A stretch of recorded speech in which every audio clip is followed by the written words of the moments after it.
Neyləmisən qəlbimə sən, açmısan ən dərində yara.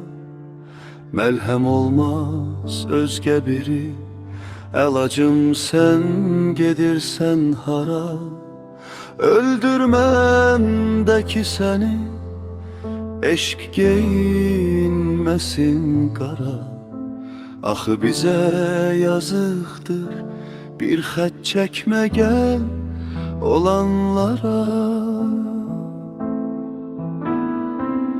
Əgər getsəm bunun olmaz bir də geri dönüşü. Sən inan ki acı olacaq ayrılığın öpüşü. Bizim ocağımızda olacaq ocaqların sönmüşü. Bil ki felaket olur sevgilə nifrətin görüşü. Sevdiğimi mən sənə daim susaraq söylədim.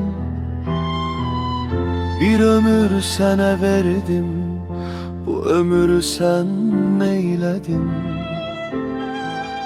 Səndən özgə birinə də sevdiğim demedim. Sen beni düşman bildin, mənsə bunu bilmedim.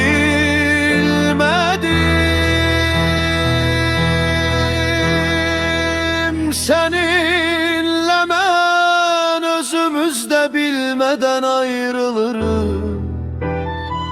Daxildən sessiz, sakit qan ağlayırıq.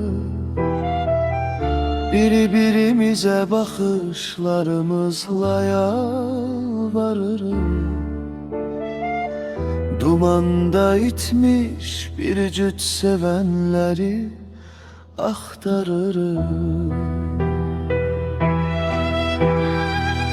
Sevdiğini mən sənə susarak söyledim. Bir ömür sana verdim, bu ömrü sen neyledin? Senden özge birine de sevdiğim demedim. Sen beni düşman bildin, bense bunu bil.